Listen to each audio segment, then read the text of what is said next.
Assalamualaikum warahmatullahi wabarakatuh. Waalaikumsalam warahmatullahi wabarakatuh.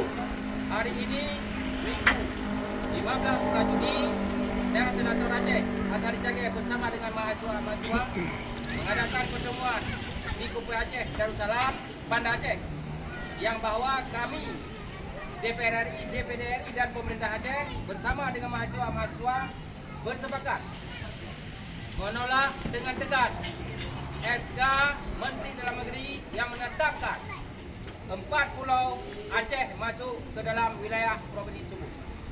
Kita meminta kepada pihak Menteri Dalam Negeri untuk segera merevisi SK tersebut dan mengembalikan pulau tersebut ke dalam wilayah administrasi pemerintah Provinsi Aceh.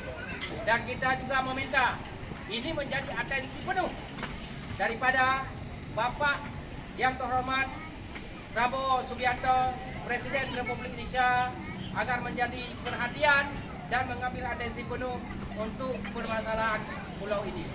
Kita tidak ingin ada gerakan mahasiswa, ada gerakan masyarakat Aceh, konflik horizontal antara Aceh dengan Sumut gara-gara permasalahan pulau tersebut yang dicaplok dari Aceh diberikan kepada Provinsi Sumatera Utara. Saya mohon ini menjadi perhatian bagi kita semua agar Aceh tetap aman, damai, tentram, dan pembangunan masyarakatnya yang damai yang demikian seperti hari ini dapat berlanjut terus-menerus. Demikian yang dapat saya sampaikan. Mohon maaf atas segala kekurangan dan salam kepada Bapak Prabowo Subianto, Presiden Republik Indonesia, dari seluruh mahasiswa yang ada di Aceh. Demikian, terima kasih. Assalamualaikum warahmatullahi wabarakatuh. Waalaikumsalam